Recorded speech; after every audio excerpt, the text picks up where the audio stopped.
Hi friends, स्वागत है आपका हमारे यूट्यूब चैनल में। फ्रेंड, ड्यूबी लिमिट क्रॉस में जिनका प्रॉब्लम होता है उनको समस्या का सामना करना पड़ता है। और ड्यूबी लिमिट क्रॉस के बारे में आप रूल्स तो जानते ही हैं कि सेल्फ डिक्लेरेशन फॉर्म और बर्थ सर्टिफिकेट लगा के अपडेट करवाना पड़ता है, फिर मेल कंप्लेन करना पड़ता है। रीजनल ऑफिस जाता है, रीजनल ऑफिस को चेक करता है, रीजनल ऑफिस से अप्रूवल मिलने के बाद टैक्स सेंटर जाता है, टैक्स सेंटर से जनरेट होता है।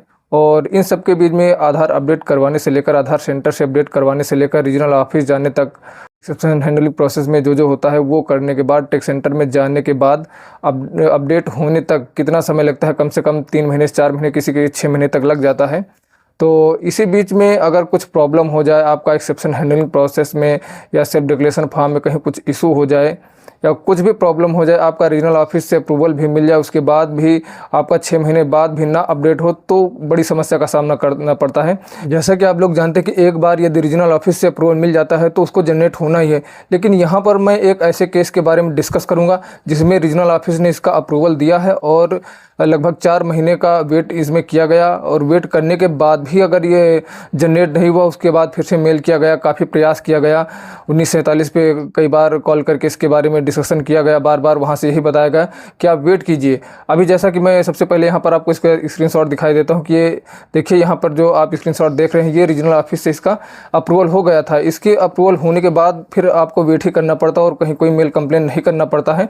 लेकिन यहाँ 4 महीने का समय बीत गया और अभी तक ये जनरेट नहीं हुआ, तो इसमें कुछ ना कुछ इशू रहा होगा। ये ड्यूबी लिमिट का जिसका भी था उसने रीजनल ऑफिस जाके कांटेक्ट किया, वहाँ भी बताया गया कि आप वेट कीजिए।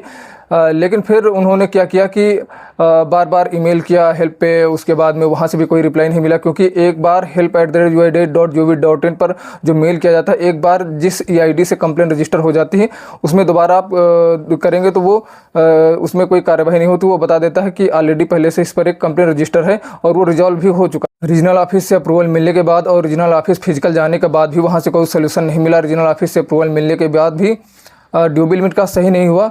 तो ये जिसका भी ड्यूबी लिमिट का था, उन्होंने CEO को मेल किया और अपनी विधिवत जानकारी बताया कि मैंने इस डेट को अपडेट करवाया, ये किया, और रीजनल ऑफिस गया। उसके बाद में वहाँ से अप्रूवल भी मिला, लेकिन अभी तक ड्यूबी लिमिट का सही नहीं हुआ है। तो कम से कम 8 से 10 दिन का समय लगा होगा। उसमें वहाँ से रिप्लाई आया कि आपने सबसे पहले बायोमेट्रिक अपडेट करवाना है, उसके बाद में ड्यूबी का अपडेट करवाना है। यहाँ आप जो स्क्रीनशॉट देख रहे हैं CEO का मेल है, इसमें बताया गया है कि आप सबसे पहले बायोमेट्रिक अपडेट करवाइए, उसके बाद में जन्मतिथि का संशोधन कीजिए। तो इन्होंने बायोमेट्रिक के साथ अपडेट करवाया था, क्योंकि मैंडेटरी बायोमेट्रिक था।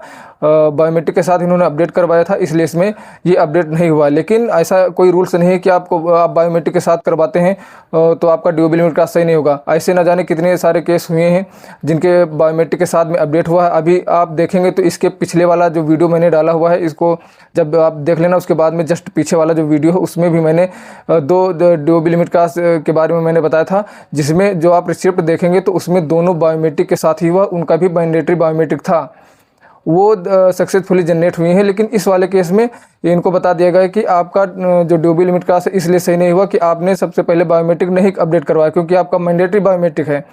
तो अब इनको क्या करना पड़ेगा, इन्होंने अब इनको आधार सेंटर जाना है, नॉर्मली सबसे पहले बायोमेट्रिक अपडेट करवाना है। इनका बायोमेट्रिक जब अपडेट हो जाएगा तो उसके बाद में इनको ड्यूबी का अपडेशन करवाना पड़ेगा। तो जिनके पास भी इस तरह का मैसेज आया है उनको सबसे पहले आपको बायोमेट्रिक अपडेट करवाना पड़ेगा, उसके बाद में ड्यूबी अपडेट करवाना पड़ेगा। इस वीडियो को बनाने का उद्देश्य सिर्फ इतना है कि यदि आपका ड्यूबी लिमिट क्रॉस है, आप इसको अपडेट करवाने जा रहे हैं, तो सबसे पहले आप अपना बायोमेट्रिक अपडेट करवा लीजिए। नहीं तो यदि आपका इस तरह का कोई मामला फंसता है तो फिर आपका 2-4 महीने इंतजार करने के बाद फिर इस तरह का मैसेज आएगा कि आपने बायोमेट्रिक अपडेट नहीं करवाया है। सबसे पहले उसको अपडेट करवाइए, फिर आप बायोमेट्रिक अपडेट करवाएंगे, फिर आपसे सेल्फ डिक्लेरेशन फॉर्म लगा के ड्यूबी का अपडेशन करवाएंगे। तो ऐसे में आपका जो समय बीत जाएगा वो फर्जी वो बर्बाद हो जाएगा, उसमें कोई आपका काम नहीं होगा। तो इसलिए सबसे पहले आप बायोमेट्रिक अपडेट करवाने के बाद डेमोग्राफिक अपडेट करवाइए, तभी आपका ये सही रहेगा और जल्दी से जल्दी अपडेट होगा। तो मित्रों, ये वीडियो अच्छा लगा हो तो इसको लाइक कीजिए, और चैनल पर नए हैं तो इसको सब्सक्राइब अवश्य कर लीजिए। मिलते हैं कि नेक्स्ट वीडियो में, तब तक के लिए धन्यवाद। और हाँ, यदि आपको कोई क्वेश्चन है तो कमेंट बॉक्स में अवश्य पूछिएगा, मैं उसका रिप्लाई अवश्य दूंगा।